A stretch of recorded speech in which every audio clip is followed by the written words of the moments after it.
Hello, welcome to my kitchen.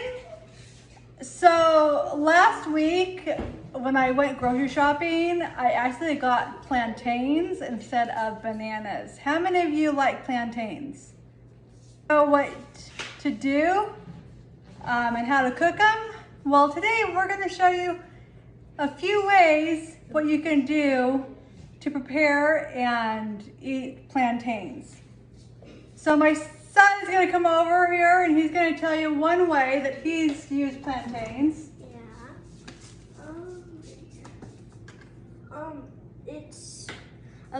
It's a frozen plantain pudding where you add plantains, Nutella, graham crackers, and strawberries and milk, just 5 ingredients, and then you mix them all up in a blender, and then you put it in the freezer for like a few hours, and then you can have this frozen plantain pudding. I'll put it back in the freezer so that we'll be ready.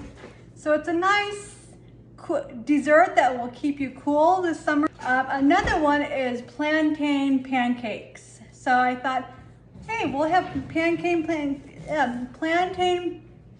pancakes. It's a tongue twister for dinner tonight.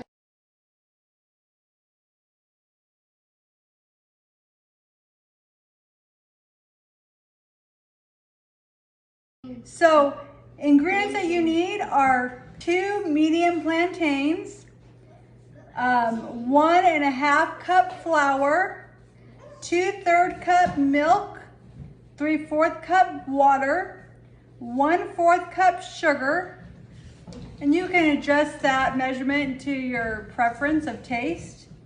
5 eggs, 1/3 cup melted butter, 1 teaspoon vanilla, 1/2 to 1 teaspoon of nutmeg, and then oil is optional. And that if you use oil, it's 1/2 cup. So we're gonna kind of mix up the batter. My son says that it's really hard to peel the plantains. He's had to use the scissors. These have been sitting out for a few days, so well, maybe not. So what you're going to do is you're going to peel the plantains and put them in a bowl. Can I help? Yes, please. There's a tip on peeling plantains, so it makes it easier. What's that? You grab a pair of scissors. Come over here and be in the camera so they can hear you. You grab a plantain and a pair of scissors. You cut off one end, and then you cut into the plantain just a little, so then you can have a starting point to peel the rest. Okay, if they're soft enough, you can get a potato masher and mash the plantains. So you know what? We're gonna put that third one in because we want to make sure there's plenty for our family. Yep. So I'm gonna have my son mash the rest. Mash. You can also put this in a blender because we want it to be a puree consistency. So as he mashes, we're going to measure out the rest of the ingredients. So it calls for, 1/3 cup melted butter. So I'm just gonna cut this stick.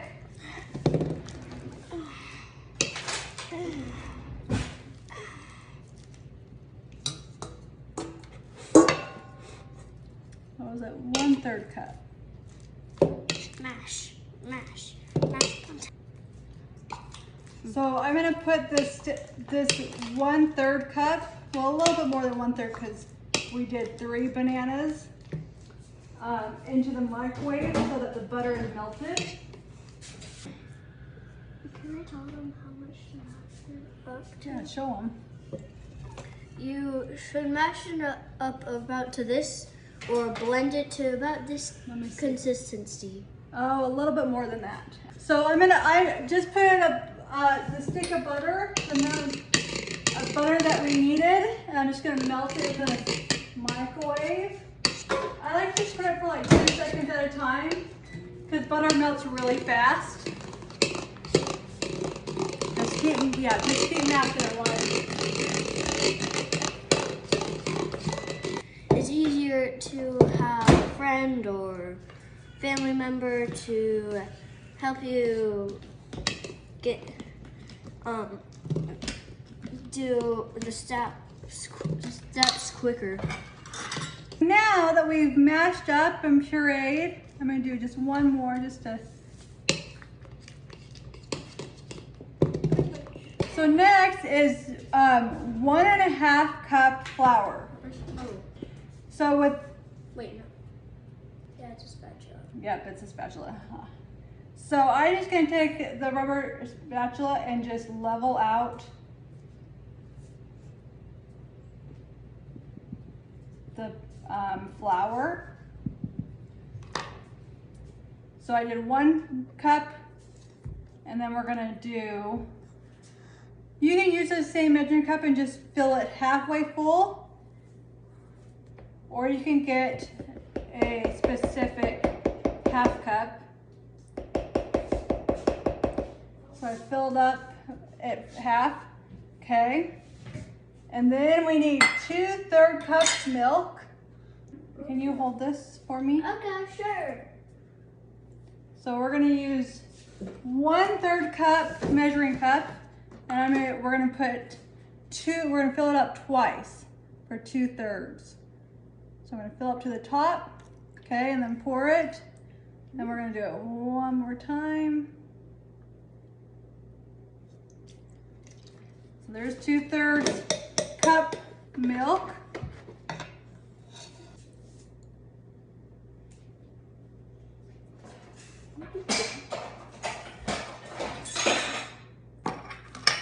I always like to, after I'm done with the specific ingredient, I like to put it to the side or even put it away, just so I don't get confused that I've already done it or not.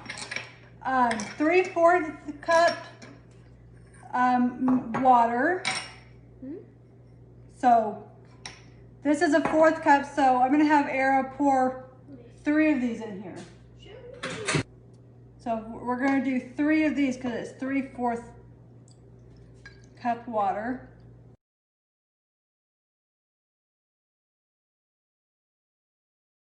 Okay, so I've melted the butter. So we're gonna pour that in. Butter. And then I'm gonna actually have Arrow crack 5 eggs because I like to crack the eggs in a separate bowl just so if any shells get broken, we can get them out. And as he cracks, we're gonna do the sugar. It calls for 1/4 cup sugar. And I might add a little bit more because I'm in a house full of little boys, and you know, they love their sweets. So I'm just gonna blend what we have so far together. Mix it really well. I'm using a rubber spatula, but I might get out of whisk in just a second. Go get it out. It's a star. So no shells are in the bowl. So he just poured in the 5 eggs. Everything's fine. And I'm going to have him take the whisk because the eggs just went in. The whisk will be a lot easier to break up the eggs. Whisk. And as he's continuing to whisk, I'm going to add our 1 teaspoon vanilla and our nutmeg. And then we're gonna add a little bit extra just because we love this extra, but we'll keep that a secret till the very end. Don't spill the beans quite yet.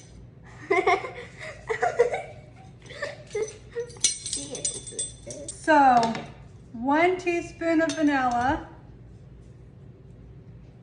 I grabbed a half, so I'm going to do 2 of these. Okay, so there's vanilla. And then half teaspoon of nutmeg. How many of you have ever had breakfast for dinner? It's one of my favorites. I have. So I'm doing 1 teaspoon of nutmeg. Just gonna mix that in. And then I called for 1/2 cup oil. And this is optional. I'm just gonna do a little bit. I might just do like 1/4. Yum. Ooh. Just because it's optional, but you can do a full 1/2 cup. You'll really have to whisk that because oil Sits on top of it. sits on top, that's right.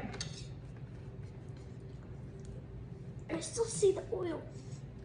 So, do you want to spill the beans and tell them what Yeah. our special secret ingredient is that we're adding? We're adding Nutella. Nutella. My boys love hazelnut Nutella. And like he said in his frozen plantain pudding, he put Nutella. So we'll add a little bit of Nutella. Like a spoonful.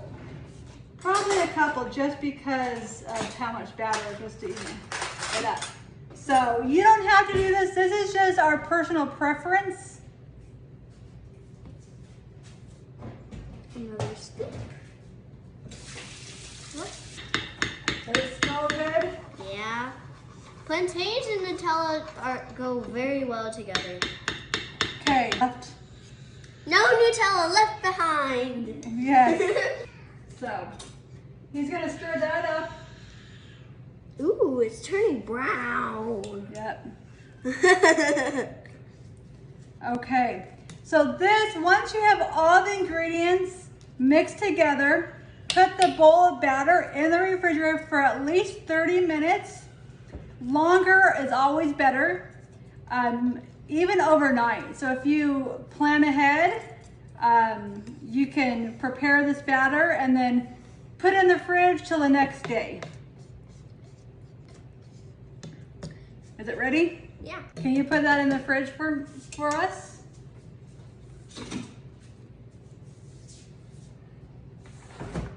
Hopefully there's room somewhere. There's room right here.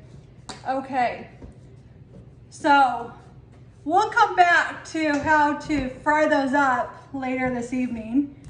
We have 1 last plantain, so we're going to show you how you can fry your plantains. You're going to cut your plantain into slices.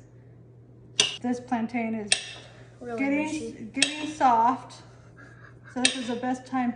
I wonder if you can make plantain bread. You like banana bread? I wonder what that would be like. That might be something to experiment with. Maybe we should buy plantains more often. So we'll just use cinnamon and sugar.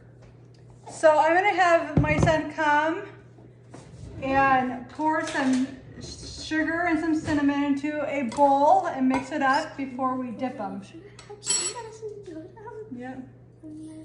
Go down, go down. A spoonful of sugar.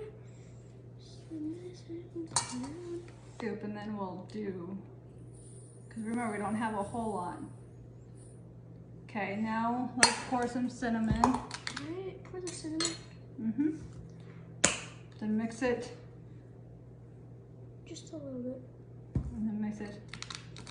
This part you can just eyeball. Maybe add a little bit more, do you think, or no? Oh, cinnamon's spicy. Oh, okay.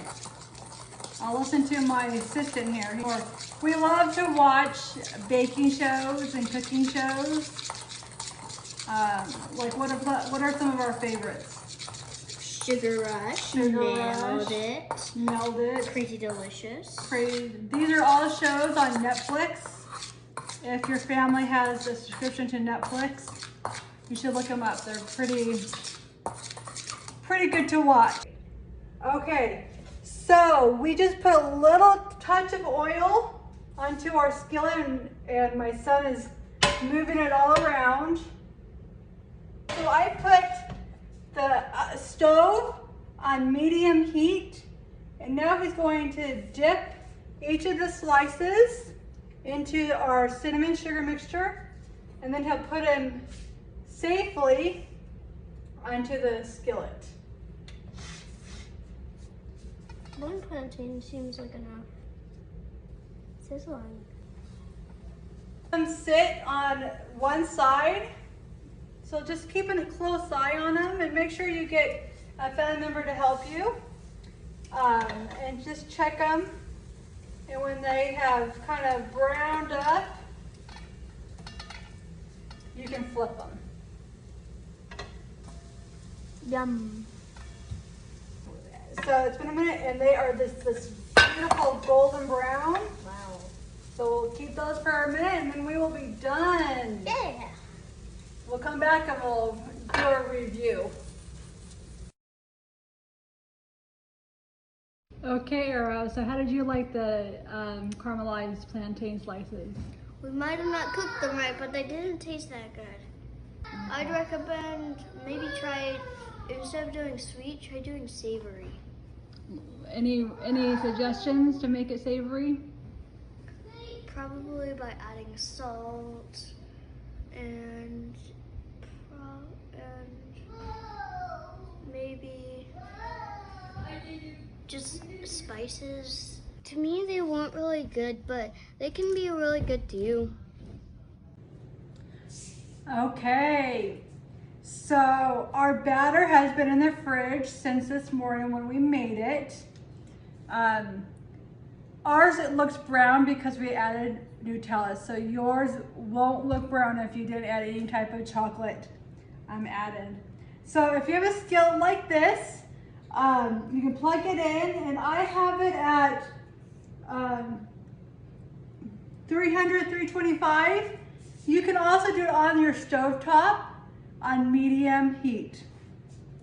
I'm going to spray a little bit of Pam on the skillet with a measuring cup. It just makes it easier to pour instead of a spoon. And what is, I'm going to just take the measuring cup. I'm using 1/3 cup. I think it doesn't matter, but the more batter you have, the bigger the pancake. And all I'm going to do is I'm just going to start pouring the batter on. So with this type of skillet, you can probably do, depending on the size of your pancake, probably between 4 and 6. And just make sure you watch it, because they will definitely cook fast. We'll just do one more right here. You can kind of move it around to make a circle. Just kind of watch. Now this is the first time I've ever made plantain pancakes, so learn as I go. After a minute or two, then I like to kind of, if I'm not able to get under the pancake, then it's not ready to flip.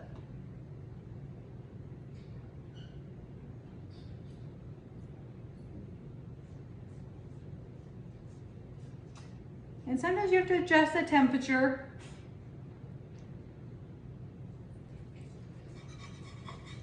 So this one looks like it's ready to be flipped. So when you kind of get underneath it and it kind of is moving in one solid piece, but kind of jiggly on top, that means that it's ready to flip. Sometimes that one's not. This one is, hopefully, let's see if I can flip it with that.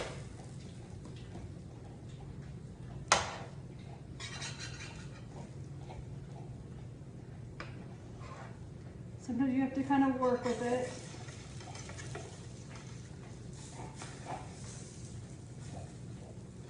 And then it will If it's a nice golden brown on top, then it's done. You just want to make sure that the batter is completely cooked on both sides. They don't take very long.